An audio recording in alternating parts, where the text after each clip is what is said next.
Welcome to the Jaron Jarvis channel. I am Jaron Jarvis. Today, I would like to introduce to you, 8. Was there ever not paranoia hung over my head like some sort of demented halo, taunting me at every turn? I wonder if I'll ever go back to my regular life, free of the shackles that bind me. I know my son deserves more from me. I try so hard to be strong for him, I'm all he has. I've been an administrative assistant for a multi-billion-dollar car company for just over 2 years now. My days are controlled by routine, the same routine, day in, day out. Besides the typical ringing phones, disgruntled customers, and our monthly sales, my day is relatively uninterrupted. My co-workers constantly berate me if the phone rings more than once, taking a moment to say, "Hey, Jackie, the phone's ringing." I always smile and fake a chuckle, but to be honest, the joke grew stale before it stuck. You see, I don't just sit at my desk, daydreaming my day away, answering the occasional phone call. I have a gratuitous workload, and spend every day with paperwork piled 3 feet off my desk. Aside from the phones and paperwork, I have to be a courteous and pleasant first source of contact for customers. No complaints here, because I am a genuinely friendly and caring individual. I spend my days with a big smile plastered on my face, even when an unruly customer gets in my face.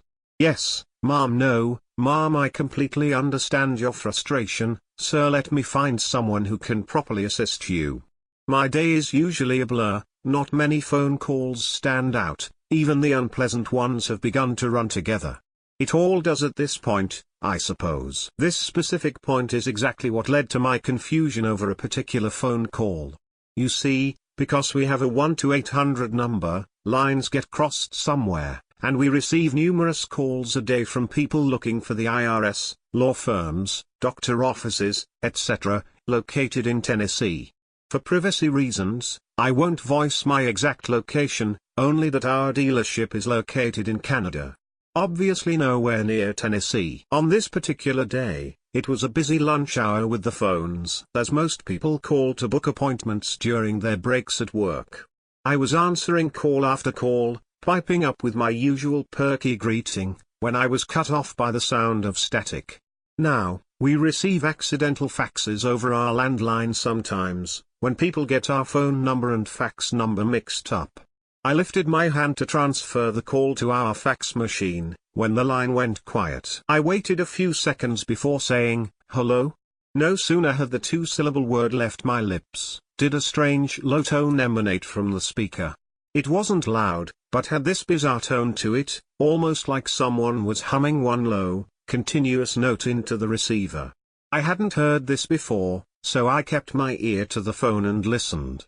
The low hum stopped and I heard a man's voice, hardly audible, say, "You know, don't you, where nice girls like you end up." I sat there dumbfounded for a moment before stuttering, "I'm sorry, pardon me?" The line went dead. This was absolutely the strangest call I had encountered in my 2+ years at the dealership. It didn't help that the number on the phone simply said 8, with no following digits or extensions. I arrived home from picking my son up at daycare and started making our dinner, my mind a blank from the hustle and bustle of the day. I was halfway through cutting into a head of lettuce when my cell phone rang on the counter beside me. The caller display showed me a simple, glowing number 8. I put my knife down and stared. No way in hell could these people have my personal contact information. I don't know how long I stood there staring at my phone, before I felt a tug on my skirt. I looked down to see my boy smiling up at me. "Silly mama, your phone is ringing." His little hand reached for my phone on the counter, and I gently pulled it out of his reach. "Thank you, bug. It's nothing important. We'll let that one go to voicemail. Mommy, can I have a cookie? You must be hungry. Supper will be ready soon, honey. Go play for a little bit and I'll come get you when it's ready, okay?" I watched him bounce away to his room, happily swinging his favorite stuffed panda back and forth. I smiled to myself before focusing my attention back to my phone. I realized it was vibrating. I had a voicemail. I took a deep breath and lifted my phone to my ear, punched in my voicemail password and waited. The voicemail started off with the same static, then low hum that I had heard on my work phone. This time it sounded distorted, but I still recognized the constant hum. I could feel my heart racing. What the hell is this? I pulled the phone away from my ear, intending to hang up, when I heard that same male voice come through the speaker. "You're running out of time, bye." The voice was distorted, the undertone ranging from high to low as he slowly enunciated each syllable. Suddenly, I heard a screech from outside our kitchen window. I turned to the window and could see something moving outside in the dusk. A seemingly identical screech echoed back to me through the phone in my hand. I looked from my phone to the window, then I felt my feet moving and I was sprinting down the hallway to my son's room. I burst in, panting and red-faced, to find Adriel sitting with his toys, making crash noises to accompany his monster trucks. I fell to my knees and hugged him. "To me, Mama, what's wrong?" "It's okay." He hugged me back, and I felt relief wash over me. I heard the same screech from outside his window, and he jumped, turning to me with a look of pure terror on his little toddler face. I needed to act fast. Whatever this was, it was looking for me, for us. I turned to Adriel and said, "We're going to play hide and seek, okay?" He nodded, albeit a bit confused with my timing. "I'm sure." "Okay, Mommy wants Adriel to pick the absolute best hiding spot he can, where no one would ever think to look. I need you to stay hidden until you hear Mommy's voice. That means I caught you. But you have to stay super quiet while you hide, okay? You're the best hider I know, so this will be easy for you." I forced a smile and brushed my fingers over his chubby cheeks. He smiled and nodded. "Mommy's going to start counting." I could hear his tiny feet making a pitter-patter rhythm on the floor as he ran to find the perfect hiding spot. I counted loudly, 10. I swung open our utility closet and pulled out a large, aluminium baseball bat. I had purchased it after a string of home break-ins had erupted in our area. Luckily, no one tried our house, and I'm grateful I never had to use it. I was also grateful to have it now. 9. I crept down the hall, back towards our kitchen and dining room.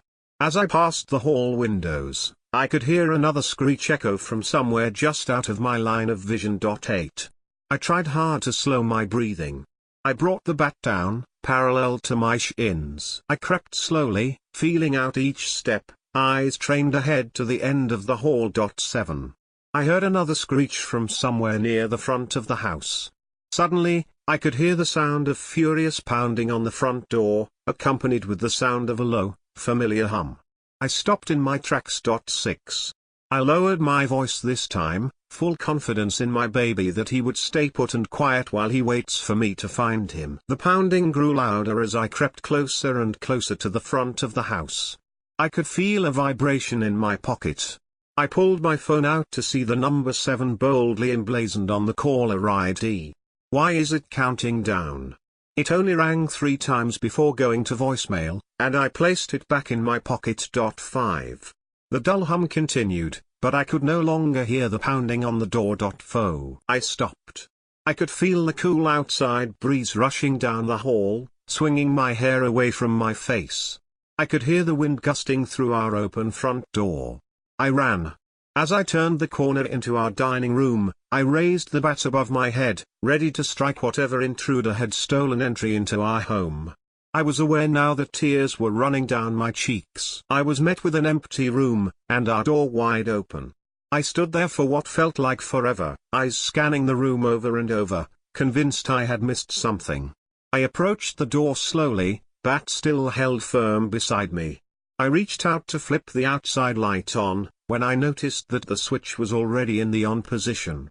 I pivoted so that I could get a view of our outdoor light. I could see that there was no longer a bulb, only glass shattered on our welcome mat. As I turned to walk back inside and close the door, I heard a voice down the hall, a perfect mimicry of my own. "Ready or not, here I come, my baby." I felt my feet move before my mind had a moment to register what I had just heard. I was flying down the hall once again, toward the source of the voice, my voice. I threw myself room to room, calling my son's name over and over, with no response. I heard tiny footsteps above my head and sprung back into action, pulling down the attic ladder above my head. As I did so, I heard a low hum emanating from somewhere at the end of the hall. The lights flickered and I felt sweat beading on my forehead. I stared down the hall, not sure what to expect. The lights flickered again and went out, but the light of dusk trickled in through the hallway windows. Then I saw it. I had placed one foot on the ladder's rungs, one hand on the railing, one on my trusty weapon. When I say it wasn't human, I mean it didn't look like any living creature I have ever seen. All I could see at first was a lump of black stretching slowly across the hallway floor. As it crept closer, I could make out what looked like arms, comically long and pointed, the things made of nightmares. As its torso came into the light I could see what looked like eyes, very sluggish and dark in color, but large in size. It almost looked like a leech with arms. The creature had no back legs that I could see, and no other discernible facial features.